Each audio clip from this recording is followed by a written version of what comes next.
Repeat 2024 అంటున్నాయి ఏపీలోని విపక్షాలు. 2019లో జరిగిన పొరపాట్లను మళ్ళీ రిపీట్ చేయకుండా, ఇంకా చెప్పాలంటే ఒంటరిగా పోటీ చేస్తే కష్టమన్న భావనతో ఉమ్మడిగా అధికార వైసీపీని ఎదుర్కొనేందుకు సిద్ధమయ్యాయి టీడీపీ, జనసేన పార్టీలు. అయితే తమతో బీజేపీ కూడా కలిసొస్తుందని భావిస్తున్నాయి. ఈ దిశగా తమ వంతు ప్రయత్నాలు చేస్తున్నారు టీడీపీ, జనసేన నేతలు. అంతేకాదు, జగన్ నుంచి రాష్ట్రాన్ని కాపాడమే తమ లక్ష్యమని చెబుతున్న ఇరు పార్టీల అధినేతలు ఇప్పుడు ఉమ్మడి మేనిఫెస్టోపై దృష్టి సారించాయి.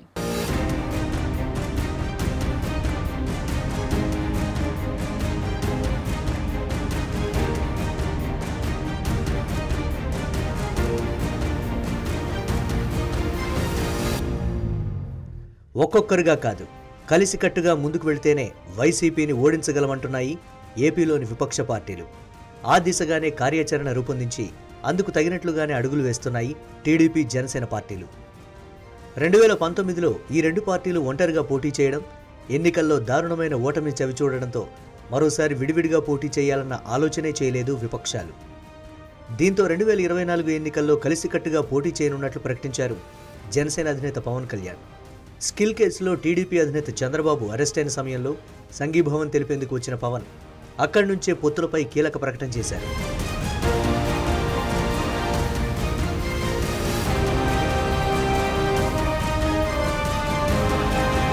అప్పటి నుంచి ఉమ్మడి కార్యాచరణపై దృష్టి సారించిన ఇరు పార్టీల అధినేతలు రానున్న ఎన్నికల కోసం ఉమ్మడిగా ఎలాంటి కార్యక్రమాలు చేపట్టాలి, అభ్యర్థుల ఎంపిక, ఎన్నికల వ్యూహాలు, ప్రచారం ఇలా పలు అంశాలపై విస్తృతంగా చర్చించారు. ఇందుకోసం పలుమార్లు సమావేశమైన టీడీపీ అధినేత చంద్రబాబు, జనసేన అధినేత పవన్ ఇటీవల రెండు పార్టీల తరపున పోటీ చేయబోయే అభ్యర్థులను సైతం ప్రకటించారు. అయితే పొత్తులో భాగంగా ఒక పార్టీ ఆశించిన సీటు మరో పార్టీకి దక్కడంతో అసంతృప్తులు భగ్గుమంటున్నాయి. అయితే రాష్ట్ర భవిష్యత్ కోసం వైసీపీని ఇంటికి పంపించడం కోసం కొన్ని త్యాగాలు తప్పవంటూ ఇరువురు అధినేతలు నేతలకు, క్యాడర్కు నచ్చజెప్పే ప్రయత్నం చేస్తున్నారు.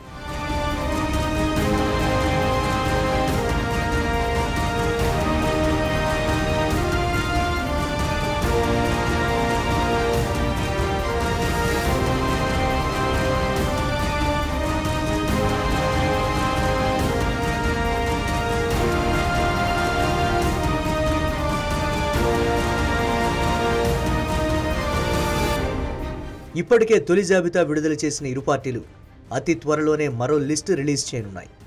ఓవైపు ఆ కసరత్తులు చేస్తూనే బీజేపీతోనూ పొత్తు వ్యవహారంపై వ్యూహాత్మకంగా పావులు కదుపుతున్నాయి ఇరు పార్టీలు. వైసీపీని గద్దెదించాల్సిన ఆవశ్యకతను ఇప్పటికే ఢిల్లీ పెద్దలతో సమావేశమై వారి దృష్టికి తీసుకువెళ్లారు టీడీపీ అధినేత చంద్రబాబు. అయితే కమలం నేతలు ఇంకా దోస్తీపై మాట్లాడకపోయినా పరిస్థితులు సానుకూలంగానే ఉన్నాయని చెబుతున్నారు టీడీపీ, జనసేన నేతలు.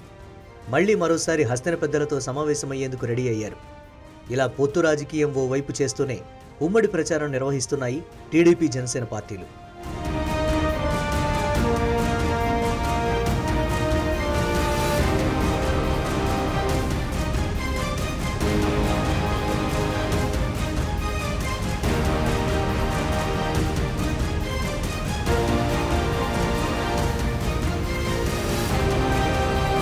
ఇందులో భాగంగా ఇప్పటికే మొదటి సభను తాడేపల్లిగూడెంలో జెండా పేరుతో నిర్వహించారు. ఈ వేదికపై నుంచే కలిసికట్టుగా వైసీపీపై సమరభేరి మోగించాయి విపక్ష పార్టీలు. వైసీపీ పాలనలో ఏ ఒక్క వర్గానికి న్యాయం జరగలేదని ఈ సందర్భంగా ఆరోపించారు టీడీపీ అధినేత చంద్రబాబు. జగన్ కుట్రలు, కుతంత్రాలకు, విధ్వంసాలకు ఫుల్ స్టాప్ పెడతామని అన్నారు. వైసీపీ ఒక చీటింగ్ టీం అంటూ సెటైర్లు వేశారు టీడీపీ అధినేత. వై నాట్ 175 అంటున్నాడు జగన్. మేము అడుగుతున్నాం, ఏమి పొడిచావని నీకు ఓటేయాలి. వై నాట్ 75 కాదు, వై నాట్ జాబ్ క్యాలెండర్? సమాధానం చెప్పు. Why not DSC? Why not ఉచిత ఇసుక? వై నాట్ 175 గారి తమ్ముళ్ళు? Why not Pulivendula? ఇవన్నీ వదిలిపెట్టు జగన్మోహన్ రెడ్డి. ఊ కిల్డ్ బాబాయ్? సమాధానం చెప్పమని సవాలు విసురుతున్నా. న్యాయమవునా కాదా యువత? తమ్ముళ్ళు, జగన్ ఒక బ్లఫ్ మాస్టర్. ఈ రోజు ఇక్కడ చెప్తున్నా, జగన్మోహన్ రెడ్డి నా నియోజకవర్గంలో 1,00,000 మెజారిటీ వస్తాయి, నీ నాటకాలు ఎవ్వరూ పట్టించుకోరని మరొకసారి తెలియజేస్తున్నా.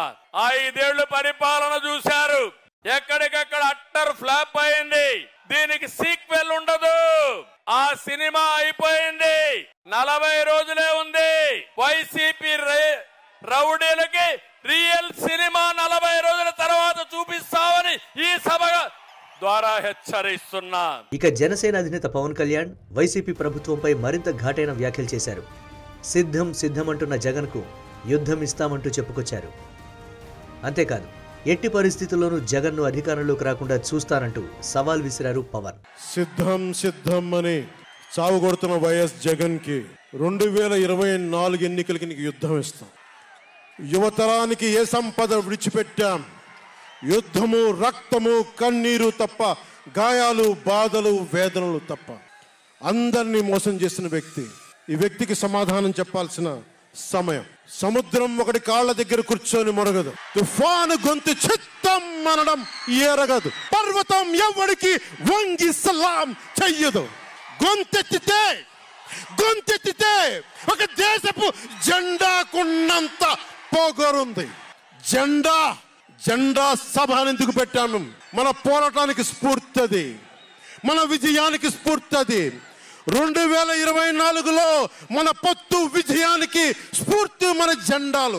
అందుకే జెండా సభ పెట్టాం. మరోవైపు టీడీపీ జాతీయ ప్రధాన కార్యదర్శి నారా లోకేష్ సైతం శంఖారావం పేరుతో సభలు నిర్వహిస్తూ ప్రచారం చేస్తున్నారు. అయితే త్వరలోనే ఎన్నికల షెడ్యూల్ రానున్న నేపథ్యంలో ఉమ్మడి మేనిఫెస్టోపై ఇప్పుడు దృష్టి సారించారు ఇరు పార్టీల నేతలు. ఇప్పటికే టీడీపీ సూపర్ 6 పేరుతో తాము అధికారంలోకి వస్తే ఏం చేస్తామన్నది పొత్తులకు ముందుగానే ప్రకటించింది. అయితే జనసేనతో పొత్తు తర్వాత ఆ పార్టీ హామీలను కొన్నింటిని పొందుపరిచింది.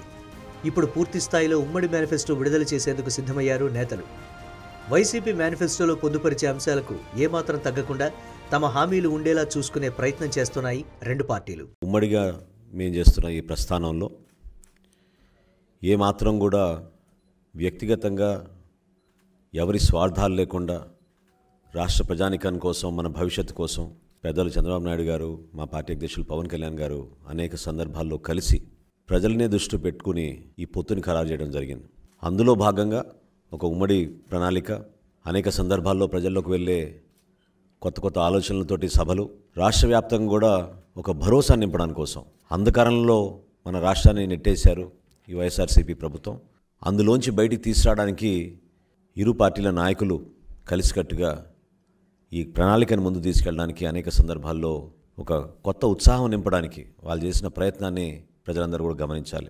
ఆంధ్రప్రదేశ్ చరిత్రలో రేపు 17వ తారీఖు జరుగుతున్నటువంటి ఉమ్మడి సభ రాజకీయ చరిత్రలో మరొక చారిత్రాత్మకమైనటువంటి ఘట్టానికి ఒక వేదిక అవుతుందని చెప్పి ఈ సందర్భంగా తెలియజేస్తున్నాను. ఆ సభలో సూపర్ 6కి సంబంధించి కీలకమైనటువంటి ప్రకటన చేయబోతున్నాం. తెలుగుదేశం పార్టీ, జనసేన ఉమ్మడి మేనిఫెస్టోతో పాటు భవిష్యత్ ప్రణాళికలు కూడా ఆ సభలో ప్రకటించబోతున్నాం. ఆ సభకి టార్గెట్ 10 లక్షల మంది. ఈ చిలకలూరిపేట సభ చరిత్ర సృష్టించడం ఖాయమవుతుంది. ఈ నెల 17న చిలకలూరిపేటలో జరిగే బహిరంగ సభ వేదికగా ఉమ్మడి మేనిఫెస్టో విడుదల చేయనున్నట్లు ప్రకటించారు టీడీపీ, జనసేన నేతలు. ఎన్నికల వ్యూహాలే కాదు, అందుబాటులో ఉన్న అన్ని అవకాశాలను ఉపయోగించుకోవాలని భావిస్తున్నాయి రెండు పార్టీలు.